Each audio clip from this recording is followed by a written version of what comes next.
아브라함의 아들인 이삭이 리브가와 결혼을 해서 아들 쌍둥이를 낳고 살았습니다. 그 아들은 에서와 야곱입니다. 아버지 아브라함은 이스마엘과 또 이삭과 그리고 첩인 그드라를 통해서 8명의 자식을 가졌습니다. 물론 이삭이 하나님께서 약속하신 그 아들입니다. 오늘 본문의 주인공인 이삭은 40세에 리브가와 결혼을 해서 60세가 되어서야 에서와 야곱을 낳았습니다. 에서는 털이 많다는 그런 뜻이고 실질적으로 그의 몸에는 털이 많고 또 몸이 붉었다고 했습니다.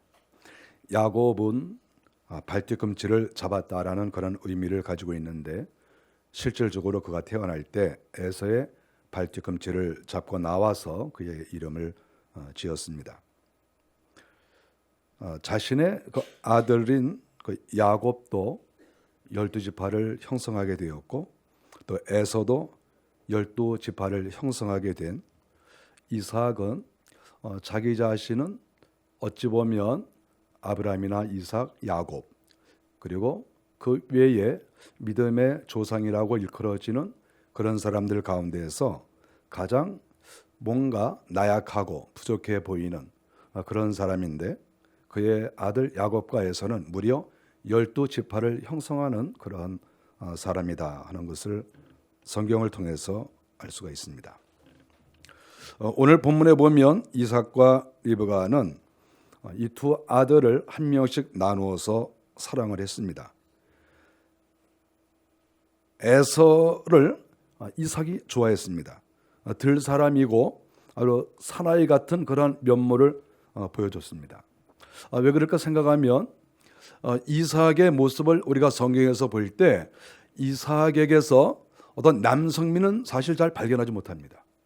그래서 이삭이라고 하는 이 인물은 자기의 아들이 이 에서가 아주 온몸에 털도 북실북실하고 사람이 얼굴도 좀 붉고 아주 강해 보이고 또 들여나가서 활을 쏘아서 짐승을 잡고 하는 이러한 모습을 볼 때 자기에게 없는 자기에게 부족한 부분이 거기에서 이렇게 나타나니까 정말 우리 아들 마음에 들어.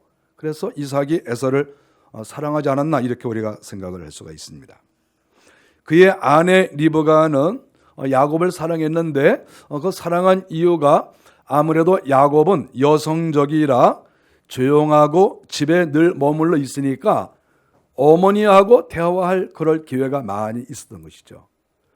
우리가 이 어머니는 이 여성은 이렇게 혼자 있는 것을 좀 외로워합니다. 그래서 남편이 가까이 하든지 또는 이렇게 믿을 만한 아들이 이렇게 늘 옆에 이렇게 있으면 아주 힘이 되고 인생을 살아갈 만한 재미가 있고 이제 그렇게 되는 것이죠.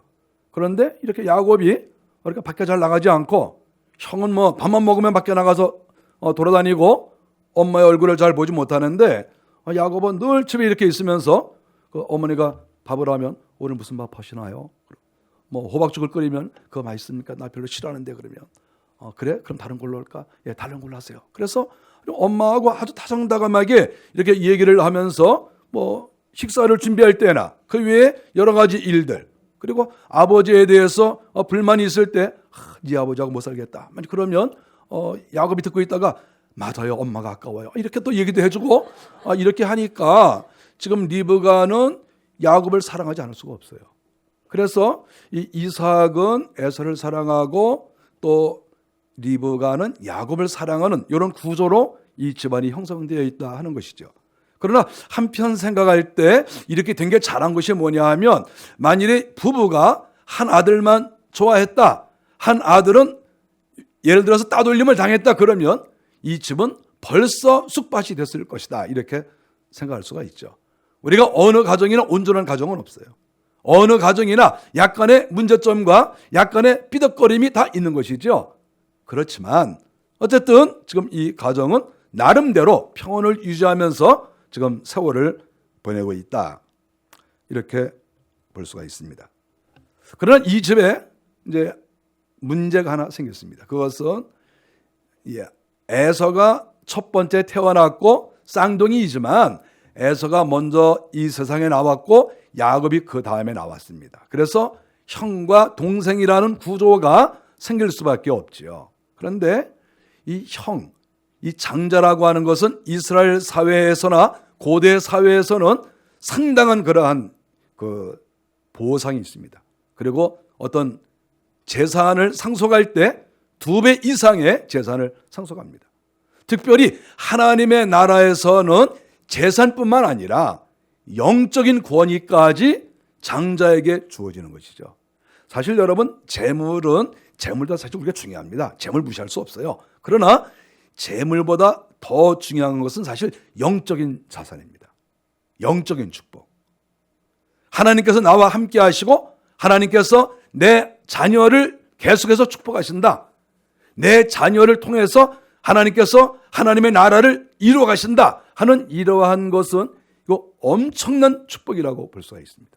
이 재산이 문제가 아니죠. 그런데 이 에서라고 하는 이 형에게 문제점이 뭐냐 하면 영적으로 빈곤한 사람이라고 하는 거예요. 아주 근육은 발달해 있고 아주 사람이 힘이 좋고 의기양양하고 사나이 중에 사나이고 부족함이 없는 거예요. 우리가 세상적으로 볼 때 에서처럼 멋진 남성이 사실 그렇게 많지 않습니다. 정말 멋진 남성 아닙니까? 아니 남자가 말이죠, 고대 사회에서 이렇게 집에만 맨날 틀어박혀 앉아 있어가지고 있으면 그거 정말 속 터지는 거 아니겠어요? 제가 옛날에 이렇게 좀 빈둥거릴 때 이렇게 늘 집에 있으면 아내가 불안해해요. 우리 어떻게 사나. 그리고 또 우리 아들 녀석도 이렇게 밖에 나갔다가 이렇게 집에 들어와 있는데 아니 아빠가 맨날 집에서 잠자니까 불안하다고 그래요. 나중에 얘기 들었어요. 불안하대요. 우리는 어떻게 사나. 맨날 아빠 저렇게 잠자가지고. 그런 거 아니겠어요? 남자는 어쨌든 눈 뜨면 밖에 나가는 게 좋아요.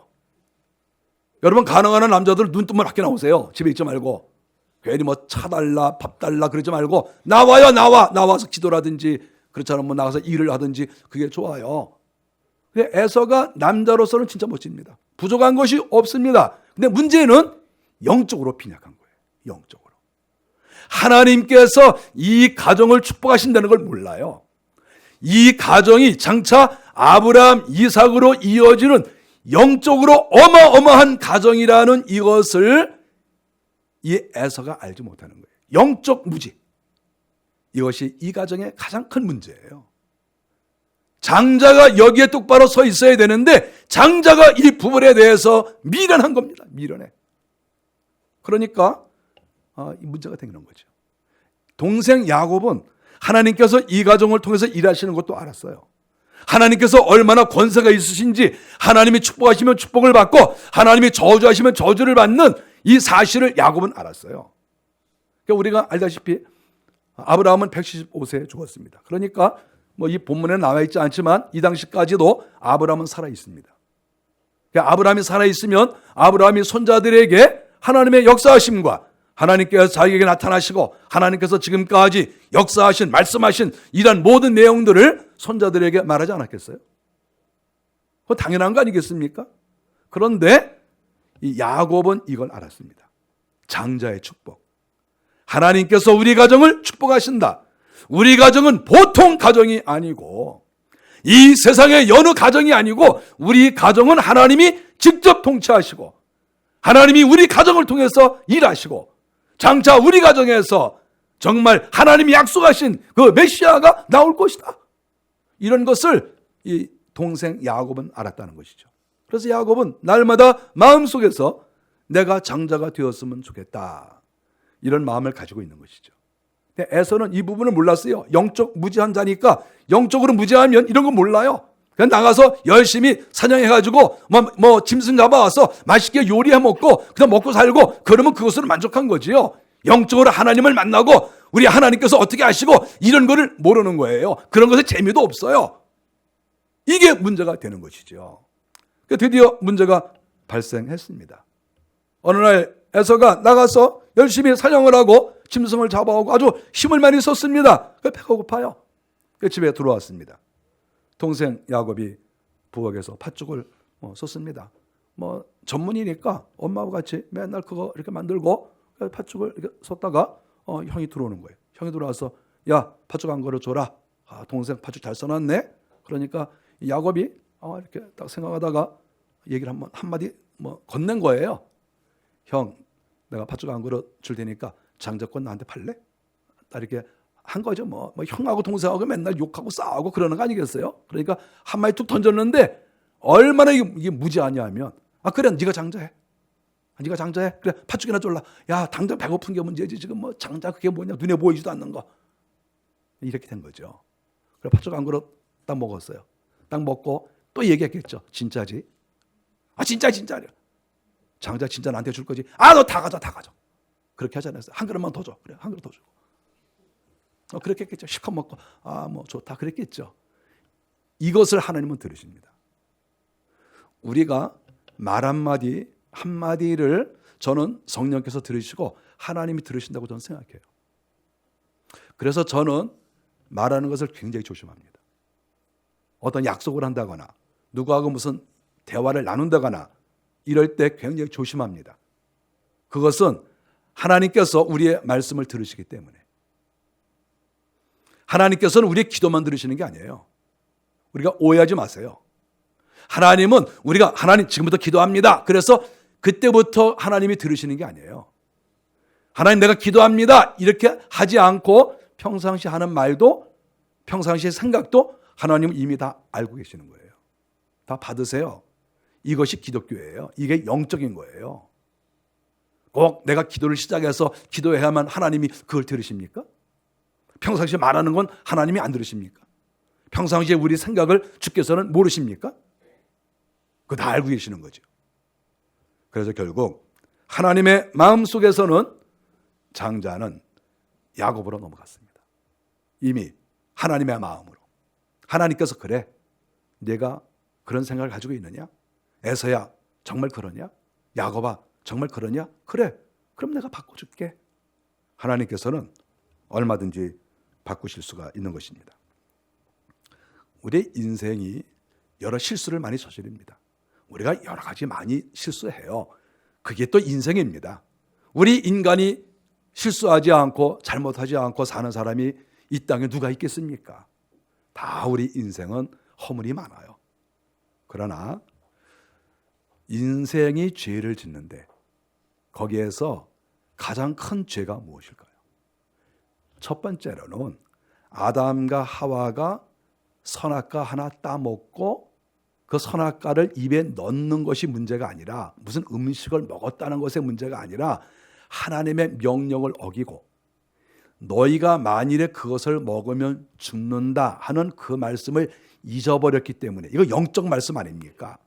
그 말씀을 잊어버렸기 때문에 아담과 하와 이후로 인생이 이렇게 고달픈 거예요. 인생 최대의 잘못이 무엇입니까? 죄는 아담과 하와가 하나님의 말씀을 어긴 거예요. 영적인 말씀. 과학적으로는 선악과를 내가 입에 넣어서 이걸 먹었다고 무슨 죄가 들어옵니까? 이거는 과학이에요. 이성적으로는 죄가 들어올 수 없어요. 그런데 영적으로는 하나님께서 죄가 들어온다고 말씀을 하셨어요. 이것이 믿음과 믿음이 아닌 것과의 차이예요. 과학과 왜 신앙이 다릅니까? 과학과 영적인 것이 왜 근본적으로 다릅니까? 과학은 그 밑바탕에 하나님이 없어요. 그렇기 때문에 과학적인 눈을 가지고 성경을 보고 과학적인 눈을 가지고 세상을 보면은 답이 나오지를 않는 거예요. 항상 그 밑바탕에 하나님의 뜻과 하나님의 말씀이 계신다. 이것을 우리가 알아야 됩니다. 히브리서 12장 16절에서 이런 말씀이 나옵니다. 한 그릇 음식을 위하여 장자의 명분을 판 에서와 같이 망령된 자가 없도록 살펴라. 교회 안에서 해야 될 일이 무엇입니까? 한 그릇 음식을 위하여 장자의 명분을 판 에서와 같이 망령된 자가 없도록 하라. 음식 한 그릇 먹은 게 무슨 죄가 되겠어요? 그러나 음식 한 그릇이 문제가 아니죠. 그걸 먹음으로 장자라고 하는 하나님의 어마어마한 약속을 한순간에 집어던진 이것을 성경은 망령된 자라고 말하는 거예요. 그래서 저는 이렇게 생각합니다. 사람이 영적으로 무지하면 망령된 자가 될 가능성이 많아요. 망령된다는 거예요. 여러분, 만일에 어떤 사람이 여러분에게 권사님 망령 들으셨어요? 자매님 망령 들으셨어요? 그러면 팔쩍 뛸 일 아니겠어요? 그런데 여러분, 이거 뛸 일이 아니에요. 뛸 일이 아니라니까. 예를 들어서 에서에게 말이죠. 에서에게 이렇게 다른 사람이 이렇게 장자의 명분을 팔았다고 하니까 바로 그때 어떤 사람이 와서 당신 망령 들었어요? 이렇게 얘기하면 그게 맞는 말입니까? 틀린 말입니까? 그건 맞는 말이에요. 왜냐하면 성경에 망령된 자라고 했으니까. 히브리서는 나중에 기록되었지만 지금 에서의 그 모습을 망령된 자, 망령 들었다 이렇게 표현을 했어요. 성경의 표현이라니까요. 그러면 지금도 만일에 영적인 것을 모르고 이성적으로 과학적으로 성경을 보고 또 모든 일을 해나가고 그러면 영적인 눈으로 볼 때는 뭡니까? 그 사람 망령 들은 것이죠. 사람의 눈으로 볼 때는 아무것도 아니죠. 그랬나 보다지요. 그러나 하나님께서 보실 때 또 믿음의 사람으로 볼 때는 저 사람 망령 들었구나. 저 권사 망령 들었네. 저 자매 망령 들었네. 이런 말이 자연적으로 나올 수밖에 없어요. 영적인 사실을 모르고 하나님의 그 비밀을 알지 못하고 행동하면 그 사람 망령된 사람인 거예요. 성경이 그렇게 썼습니다. 망령된 사람에게 하나님께서 축복을 할 수가 없죠. 그렇지 않겠어요? 어떻게 망령된 사람을 장자로 시키고 망령된 사람에게 중요한 일을 맡기고 망령된 사람이 어떻게 하나님의 나라를 유업으로 이어나갈 수가 있겠습니까? 결코 그럴 수가 없는 거예요. 영적인 것을 모르는 사람, 영적으로 무지한 사람이 결코 가정을 이끌어갈 수도 없고 몸된 교회를 이끌어갈 수도 없고 주의 나라를 유업으로 이끌어갈 수가 없어요. 그런 거 아니겠습니까? 그래서 드디어 이 가정에는 문제가 발생을 했습니다. 남편인 이삭이 자식 중 하나에게 축복을 하겠다고 그런 생각을 하고 에서를 불렀습니다. 성경 1절에 나옵니다.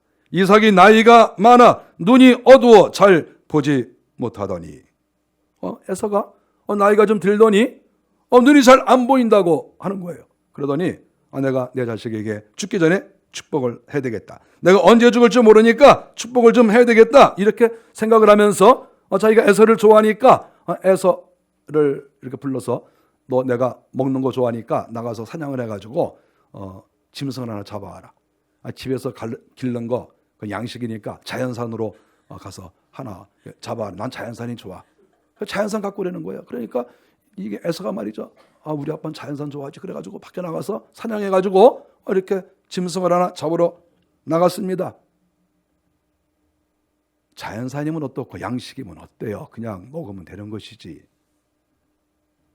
사람이 이렇게 눈이 어두워지니까 망령까지 들었는지 하여간 먹는 것 때문에 무슨 축복을 해주면서 뭐 먹는 거 가져와라 마라 뭐 자연산이 좋아 이게 벌써 이삭이 하는 행동이 이게 벌써 이상해요. 벌써 이게 하는 행동이 벌써 이상하지 않습니까? 아들이 망령이 들었으면 아버지도 뭔가 이상하겠죠. 또 아버지가 이상하니까 에서가 망령이 들었겠죠. 어떻게 아버지가 훌륭한데 아들이 이상하고 아들이 훌륭한데 아버지가 이상하겠어요? 뭔가 닮은 게 있는 거 아니겠어요? 팥죽 한 그릇에 이렇게 장자를 명분을 팔았다고 하는 거는 아버지에게도 벌써 뭔가 이상한 게 있는 거예요. 벌써 평상시에. 그렇지 않겠어요? 이삭에게 축복을 해야 되는 것인데 원래 장자를 팔았잖아요. 장자를 팔았고. 그리고 성경에 그렇게 말하지 않았습니까? 먼저 난 자가 큰 자가 작은 자를 섬기리라. 이렇게 성경에 이미 예언이 다 돼 있어요. 성경에. 그러면은 이렇게 야곱을 원래 축복을 해야 되는 거 아니겠어요? 25장 23절에 보면 큰 자가 어린 자를 섬기리라. 이렇게 예언이 되어 있어요. 예언이. 그러니까 원래 야곱에게 해야 되는 거예요. 근데 이 사람이 이삭이 멍청해져 가지고 나이가 들고 눈이 멀고 영적으로 무지하고 이렇게 엉망진창으로 하더니 이삭하고 에서가 이 영적으로 무지한 자들이 하나가 돼가지고 내가 너한테 축복할 테니까 너 나한테 축복을 받아라. 무지한 자들이 둘이 앉아가지고 이렇게 속닥거린 거예요. 얼마나 이게 한심합니까? 내가 언제 죽을는지 모르니까 축복하겠다. 이렇게 말을 한 거예요. 이 축복이라는 건 정말 어마어마한 축복입니다. 나중에 이삭이 이제 축복을 할 때 야곱이 이제 들어가서 야곱이 축복을 받지 않았습니까? 그랬을 때 그 이삭이 축복하는 내용이 성경에 기록이 되어 있어요. 그런데 그 축복한 내용을 이렇게 보면은 몇 가지만 보면 사실 그 축복의 내용이 깜짝 놀랄만하고 어마어마한 내용이 그 안에 들어갔습니다. 성경에 보면 27장 29절에 보니까 만민이 너를 섬기고 열국이 네게 굴복하리니. 여러분, 이 한 절이 이거 어마어마한 거예요. 정말 만일에 이것이 이루어진다고 하면 이것은 엄청난 것이죠. 그런데 이 가정은 이렇게 축복할 수 있는 권한이 있어요. 아브라함과 이삭과 야곱으로 이어지지 않습니까? 그러니까 아브라함이 이 가정을 축복하고 또 이삭이 야곱을 축복하고 이게 하나님께서 만들어 놓으신 영적 구조예요. 그러니까 이삭이 야곱에게 축복할 때 만민이 너를 섬기고 만민이 너를 섬긴다. 이게 단순하게 이삭의 입에서 나온 게 아니라 하나님의 뜻인 거예요. 이게 하나님의 뜻. 만민이 너를 섬긴다. 열국이 네게 굴복하리니. 이런 축복을 사실 누가 하겠습니까? 이런 축복을 사실 누가 받겠습니까?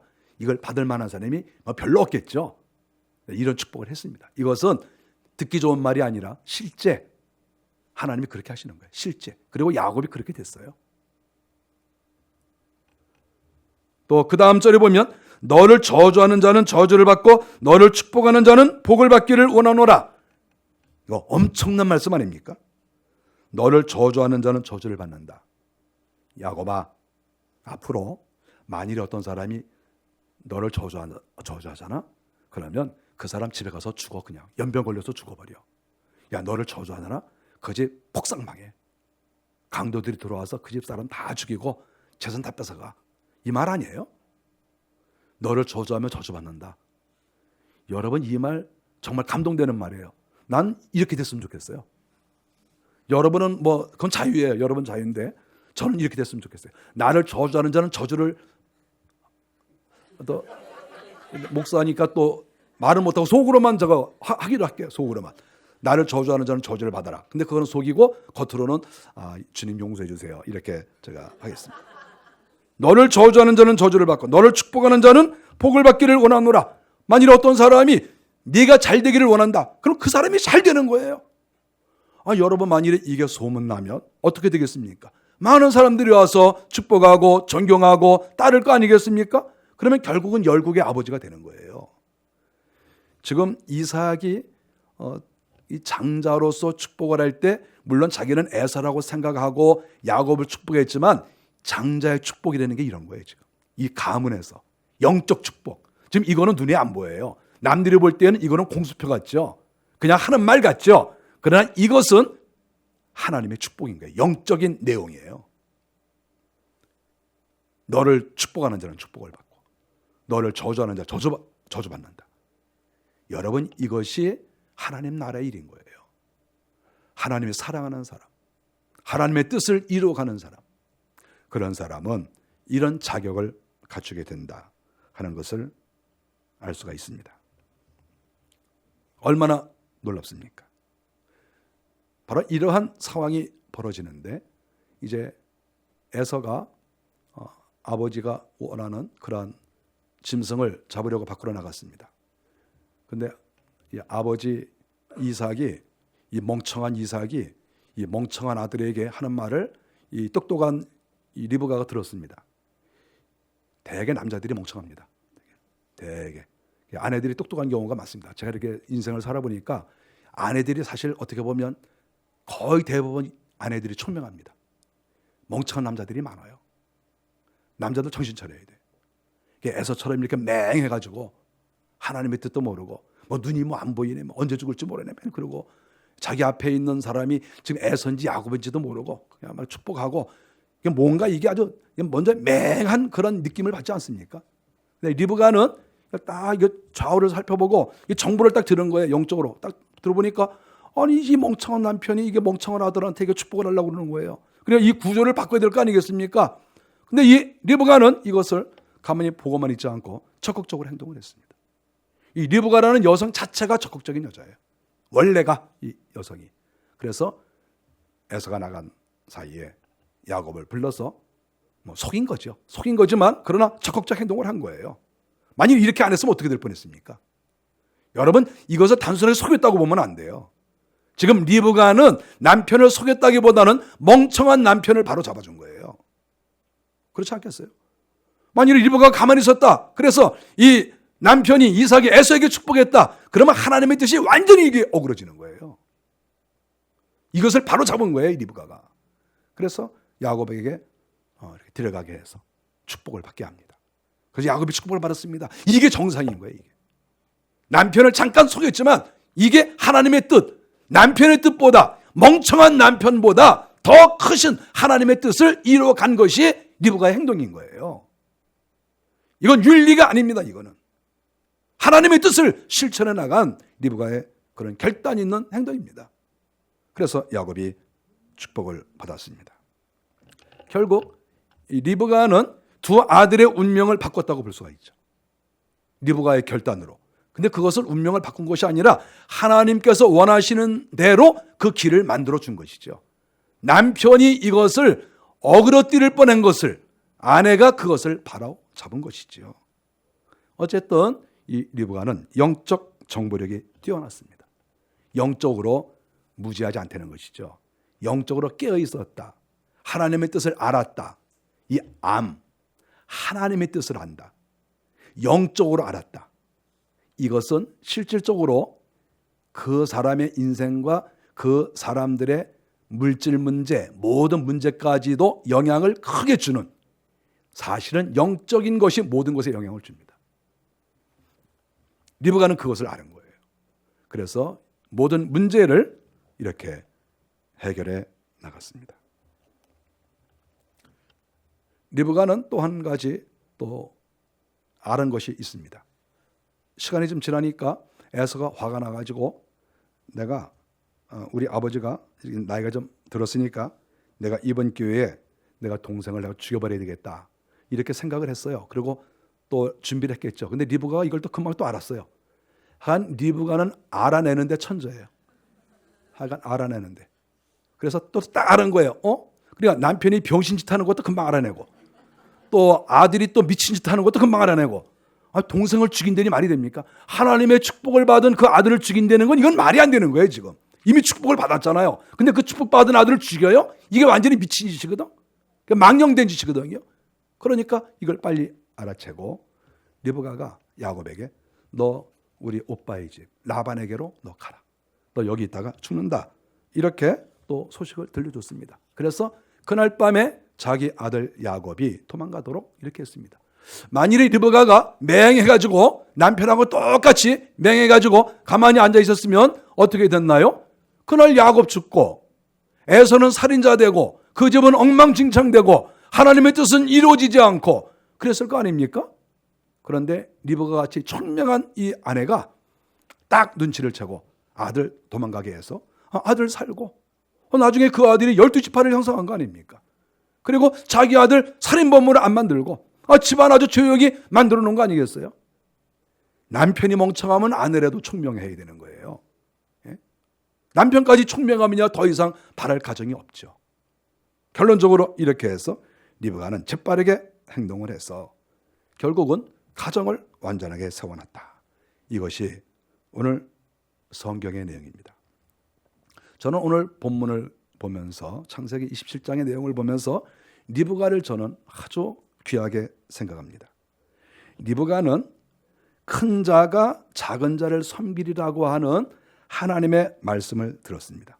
창세기 25장 23절에 보니까 이제 두 아들을 낳게 되는데 25장 23절에 보면 이제 하나님께 여쭤보는데 여호와께서 그에게 이르시되 그러면서 두 군민이 내 태중에 있구나 그러면서 이렇게 음성이 들려옵니다. 저는 이런저런 생각을 해봐요. 어떤 생각을 해보냐 하면 이삭의 행동을 보면 영적으로 굉장히 무지합니다. 아브라함도 하나님을 자주 만나고 또 그 아들 야곱도 하나님을 자주 만나는데 에서도 하나님을 뭐 잘 만난 것 같지 않고 이삭도 하나님하고 별로 사이가 좋은 것 같지 않고 그래요. 그런데 내 두 국민이 내 태중에 있구나, 이런 말을 들었어요. 지금 성경은 그렇게 자세하게 누구를 통해서 말을 했다 이런 말이 없거든요. 이 수신자가 없어요.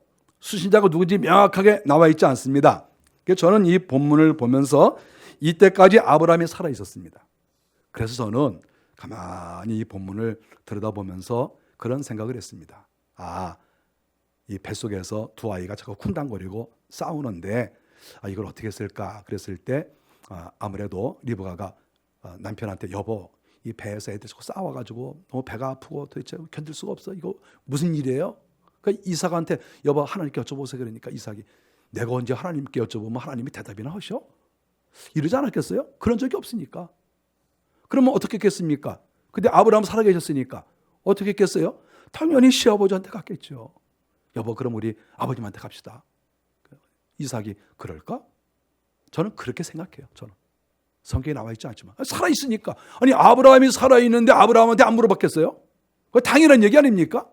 그러니까 아브라함한테 가서 이 며느리 리브가가, 아버님, 우리 내 뱃속에 있는 애가 서로 싸워요. 이게 무슨 일인지 모르겠어요. 아버님은 하나님하고 친하시니까 한번 좀 알아봐 주세요. 이렇게 하지 않았겠어요? 저는 그렇게 상상을 해요. 그러니까 이제 아브라함이, 주여, 우리 며느리 뱃속에 두 아들이 있는데, 두 애가 있는데 이거 뭡니까? 하나님께서 말씀하셨다고 저는 생각을 합니다. 이삭이 언제 하나님의 음성을 듣고 하나님 말씀을 따라가고 그랬습니까? 영적으로 이렇게 무지한 자인데. 그래서 결국은 리브가는 하나님의 음성을 날마다 귀담아 듣고, 시아버지의 말씀도 잘 듣고, 큰 자가 작은 자를 섬기리라고 하는 하나님의 음성을 마음에 새기고, 리브가는 항상 행동도 빠르지만 영적으로 굉장히 지혜가 있었고 영적으로 민감하고 뛰어났다. 그리고 또 야곱의 문제도 야곱을 살리지 않았습니까? 이런 것을 볼 때 상당히 리브가는 영적으로 민감하고 센스가 있고 활동성이 있는 이런 여성이라고 생각을 합니다. 그런데 오늘 본문의 주인공 이삭은 어떻습니까? 다시 한번 우리가 보면 2절에 내가 언제 죽을지 모르니 축복을 한다고 하지 않았습니까? 그런데 나이를 계산해 보면 이 이후에 이삭은 30년을 더 살았습니다. 저는 이런 이삭을 가만히 볼 때 꼭 병신 같아요, 사람이 있고. 그렇지 않습니까? 아니, 만일에, 저는 생각해보니 실질적으로 생각하는 거예요, 지금 이게. 예를 들어 우리 시아버지가 계신데 시아버지가 70이 되셔가지고, 얘들아, 내가 언제 죽을지 모르니까 맛있는 걸 많이 사와라. 그래서 네네. 그래서 계속 갖다 줬는데 안 주고, 계속 갖다 줬는데, 내가 언제 죽을지 모르니까 옷을 한 벌 해줘라. 네, 옷 안 주고. 나 언제 죽을지 모르니까 나 해외여행 좀 시켜줘라. 네. 근데 30년 동안 안 주고. 그러면 어떻게 되는 거예요, 이게? 빨리 죽어줘야 되는 거 아니에요? 그랬으면. 그러니까 결국 무슨 얘기냐 하면, 이삭이 그 이후로 30년이나 살고 있으면서도 내가 언제 죽을지 모르니 축복을 하겠다고 하는 이 자체가 얼마나 이 사람이 영적으로 무지한 사람이냐는 거예요. 눈만 안 보이는 게 아니에요. 내가 눈이 잘 보이지 않으니 눈만 안 보이는 게 아니라 영적인 눈까지도 지금 이삭은 모른 거예요. 이것이 이 가정의 문제인 거예요. 가장 문제는 가장이 영적으로 어두웠을 때, 가장이 영적으로 눈이 멀고 맹인이 되었을 때 그 가정은 풍비박산이 날 수밖에 없는 거예요. 아무리 리브가가 영리하고 센스가 있지만 결국은 그 가정이 풍파를 당할 수밖에 없는 거예요. 지금 이삭이라고 하는 이 사람의 영적 무지가 형제를 갈라놓고 집안을 이렇게 어지럽혔다는 것을 성경이 가르쳐주고 있습니다. 에서는 또 어떻습니까? 에서도 역시 마찬가지죠. 평상시에 늘 밖에 나가서 이렇게 짐승 잡아먹고 사냥하고 이런 거나 좋아하는 사람. 사람은 밖에 나가서도 활동하는 게 중요합니다. 그러나 하나님의 뜻도 알아야죠. 하나님이 원하시는 것도 좀 알고, 장자라는 게 얼마나 귀한 것도 알고, 이걸 모르니까 결국 동생에게 영적인 유산을 빼앗겼다고 하는 것이죠. 물론 그것이 하나님의 뜻은 아니지만 어쨌든 결론적으로 장자의 명분을 판다고 팥죽 한 그릇에 그렇게 말을 하는 그 자체가 얼마나 영적으로 어둡고 하나님이 그 사람에게 어떻게 복을 내려 주시겠습니까? 또 에서도 아버지하고 똑같아요. 41절에 보니까 아버지를 곡할 때가 가까웠으니 야곱을 죽인다. 곡할 때가 가까웠으니, 지금 이삭도 자기가 언제 죽을지 모른다 했는데 에서도 똑같이 아버지가 곡할 때가 가까웠으니 30년 지났다고 그랬잖아요. 에서도 똑같은 거예요. 이삭하고 에서는 너무나 닮은 꼴이 많습니다. 그래서 결국은 이삭의 가정을 볼 때 이삭의 가정은 이 두 부류의 물이 흐르고 있는 것이죠. 이삭과 에서의 그 공통점, 영적으로 무지한 두 사람의 흐름, 이것이 이 가정에 존재하고, 또 하나는 리브가와 야곱의 영적인 깨달음, 영적으로 암, 이러한 사람, 이런 사람의 물이 흐르고 있는, 즉 두 줄기의 물이 흐르고 있는 이 가정을 볼 수가 있는데, 결국은 영적으로 알고 영적으로 깨달은 리브가와 야곱의 후손들이 결국은 하나님의 뜻을 이루어가고 하나님의 복을 받았다 하는 것을 성경이 가르쳐주고 있습니다. 저는 목사이기 때문에 그런 말을 하는 것이 아니라 우리는 보이지 않는 하나님을 믿는 거예요. 그런데 보이지 않는 하나님이라고 단순하게 말할 수 없어요. 왜냐하면 하나님은 살아계시니까.